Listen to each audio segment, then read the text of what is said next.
As I was editing this video today, I just realized once again how emotionally charged some of these memories are, and you'll see that in this video. I hope you'll watch to the end and see the incredible rewards that we have reaped from this difficult experience and how thankful we are for what we have experienced. I want to share today how my family of 4 lived for 4 years in 300 square feet and how the sacrifice and humility that required was one of the greatest things that's launched us forward toward our dreams.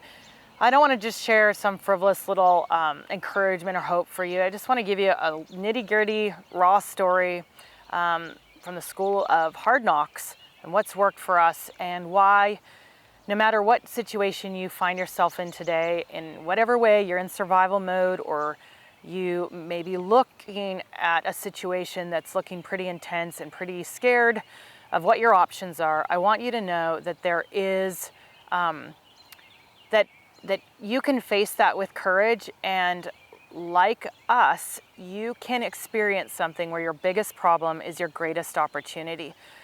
This is something that I have been living for about 14 years, and together now with my husband, I guess 11 of the last 14 years, just this maxim of learning to turn whatever situation that life gives us into the best that we can create of it, I guess. But I just love that phrase, and that's what we live by. And so our story really started 3 days before Christmas in 2018. I was at a park running our dogs and got a call from my husband that there was a fire. And sure enough, I looked up in the sky south toward town where our home was, and the smoke was billowing. Drove across town. We knew that my husband had our son and I had the 2 dogs, so all living creatures were safe. But we basically watched nearly everything we owned go up in smoke that day, including our livelihood for the 2 businesses that we had, which was a creative renovation business and a food truck business. And so, as we stood there bawling our eyes out, we determined that even though we would never wish a fire on our worst enemies, we just drew a line in the sand and determined that this would be a day that we would look back on with gratitude as one of the most valuable days of our lives. And that's how we decided to live from that point forward. Now, that was very difficult because we were planning to announce to friends and family on Christmas Day that we were pregnant with our second child. So in the middle of all this, we had a pregnancy, and sure enough, as we told everyone about the fire and bawling my eyes out, I remember trying to say, and the good news is, we're having a baby and all that stuff. And yes, it was good news, and that little baby was a bright spot of hope and joy in the midst of some crappy, just a crappy, difficult season. We were overwhelmed.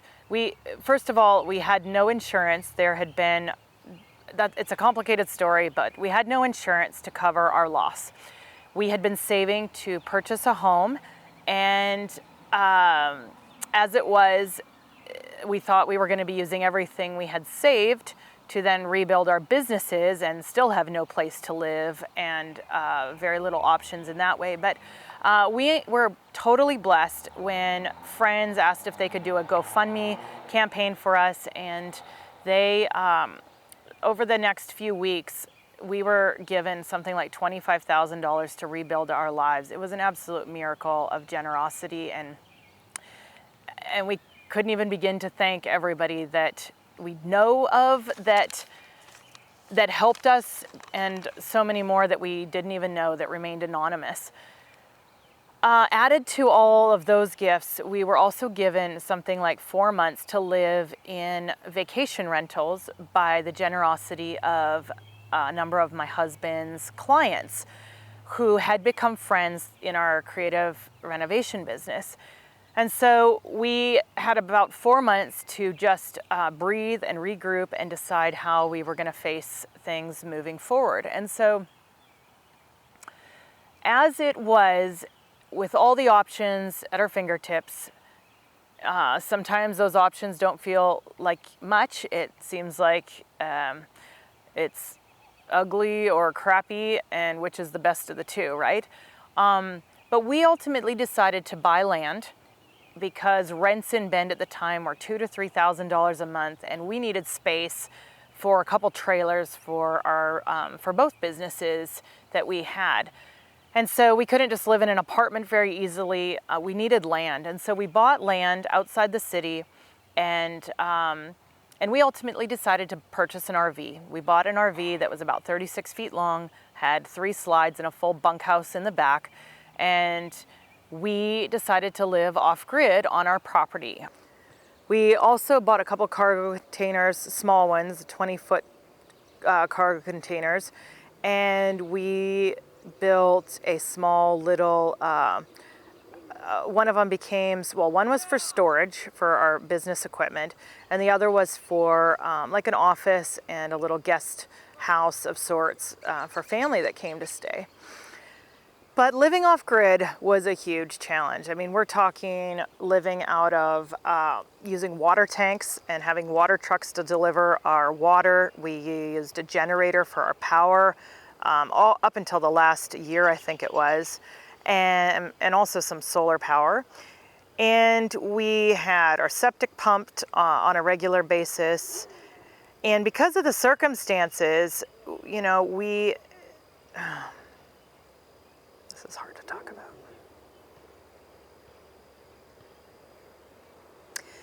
You know, it's hard to talk about. It was a really hard season of our life. Our marriage was very stressed through those years. And as we were rebuilding our businesses, we had a baby. That first summer, we moved into the RV a few months, 4 months after our fire. And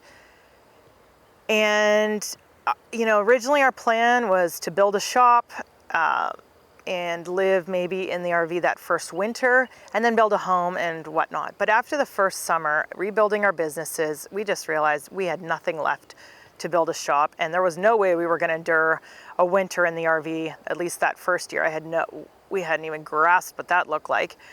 And so we decided to travel, and that was one of the best things that could have ever happened to us. We decided we had to shut our businesses down in order to travel. And in doing that, we took, I don't know how many months off it was that first winter, 4 or 5 months. And we traveled all through the Southwest, and it opened our eyes to realizing, first of all, that maybe we did not want to build so quickly and jump into that. We wanted to move toward being debt-free. We had some debt to pay off, and we liked the idea of being able to travel, and we liked this idea of even the seasonality. What would it be like to only work half the year and take half the year off? And so when we got back to Bend, we had kind of a renewed vision as to what that was going to look like. Now, we doubled down. We ended up actually spending a winter in our RV, so we have lived hardcore, off-grid, in a high desert winter, in an RV, and it can be done. It helps to have the right equipment, for sure, but you know, we doubled down because we had decided that the next year we were going to go, we were looking at going to Bali and Thailand. And I think we narrowed it down to Indonesia. We had it narrowed down to about 3 countries for a number of reasons, and then COVID hit. And so that kind of derailed our plans for a while, but we stayed doubled down, and we just kept, we focused on saving, we focused on building our businesses, and we just determined that we were going to make this situation be as well. I'll say this, in the middle of the fire, as we watched the fire burning basically everything important that we owned to the ground, we were muttering to ourselves through a veil of tears that we were going to make this, we were going to draw a line in the sand, and we were going to make this day something to look back on. We were going to make that day worth it. Like, we were going to use it for everything that was in that fire, they say there's a lot of life and power comes through death, and it was a death, a total death. We didn't ask for it, we didn't want it, but that death forced us to rebuild, to kind of restart, jumpstart our lives. And through a lot of prayer and prayers from other people, we rebuilt. We rebuilt, and as we rebuilt, we had an opportunity to really get clear on how we wanted to live, what we wanted our lives to be like, what kind of family we wanted. Now, the tension was that we were living in 300 square feet as a family, off-grid, in stressful situations. And when you are living like that with anyone in a small, confined space, it is a challenge, and it affords a lot of opportunities to get angry, to take your frustrations out on someone else. And neither of us were perfect. We had a hard go of it, and but we've come through the other side of it. And in the middle of it, we often talked about how if you want to live like no one else, then you need to live like no one else. And for us, we saw living in an RV, doing something neither of us had ever wanted to do, as an opportunity to live like no one else so that we could live like no one else. We had dreams and visions of being debt-free, and when we got married, we were both strong, committed believers, and there was lots of talk about tithing, and my husband and I decided that we wanted to do a reverse tithe. We wanted to live on 10% and give away 90%. And so that is one of our giving goals. That is what we're moving toward. And I just, and so I offer this today. I just share this little story that we did something, again, we would never wish really on our worst enemies, but we did it. We came through the other side, and when you get stronger by doing difficult things, you find out, first of all, that you're able to do so much more than you ever imagined. And you can go farther than you ever imagined. There's so many examples of that in life. But if you're in survival mode, if you're facing a situation where you might be in survival mode and you need that encouragement today, this isn't airy-fairy stuff. This is raw, real, strip it down, the hard, naked truth about it. That, you know what? If things are difficult and you are in a rough situation, you might need to sell a lot of your possessions. You might need to become a minimalist, and you might need to do what you've never done before. But you can come out the other side stronger than you ever imagined. I mean, I never in my wildest dreams had thought we would have committed to being in an RV for 4 years. As it was, I think it was 3.5 years successively. Is that a word? And then after moving, we went back to Bend for one more summer season and lived in our RV while we managed our food truck for the summer. And so, it's it can be done. Basically, once we got into it and we realized what we were saving and the progress we were making, we decided to just keep going and go a little further and go a little further. And, and as we kind of took stock of what our options were, we just kind of kept pushing the envelope of what we were able to do, because we had a vision to do so much more. And for us, we really felt that sacrifice would be worth its weight in gold for us and take us so much farther. So what did we gain by doing that? What did we gain by living in an RV for basically 4 years? We saved a huge amount of money. I don't know, and I can't put it in percentages exactly, but you can watch some of my other videos. It's how we've saved our first 100,000 and our second 100,000 cash. We have had the chance to travel the country multiple times. One time taking our trailer with us, and then many other times we took most winters off since that first year. I think we have taken off at least 3 months every year without fail. And so it's afforded us another lifestyle that we wanted. We got to learn what it was like to be a minimalist in a lot of ways, and to be really aware of how possessions were tools. We don't want to be owned, or we want to be intentional with the possessions that we have. We don't want extra baggage in our life. We don't want extra noise. And so we just want to really be intentional.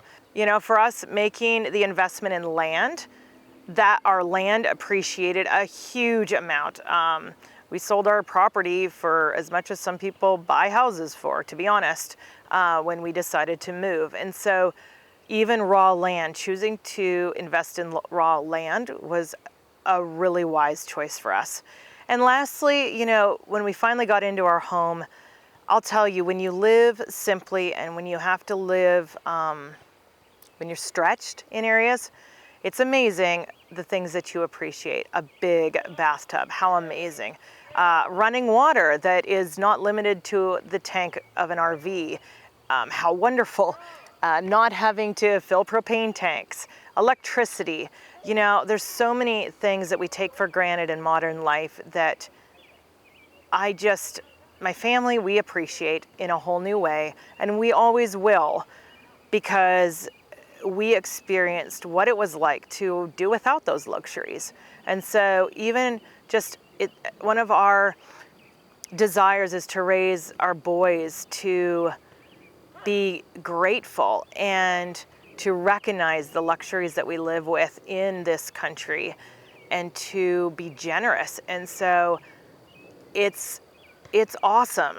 That's one thing that, you know, our oldest son, more than the younger one, is going to appreciate and is going to have those memories to take with him for the rest of his life, in addition to just what my husband and I have gained. So lots of insights, and if anything, or if nothing else, I just hope that this gives you courage to face whatever it is you're facing, and know that you can come out on the other side, no matter how difficult it is, in a better place. It might take a few years, but your biggest problem is really your greatest opportunity. As hard as it is to face, be empowered to look at your situation with those eyes today. Thank you. If you were encouraged today, please share this video with a friend and share that encouragement in the comments below. Your support means a great deal to me.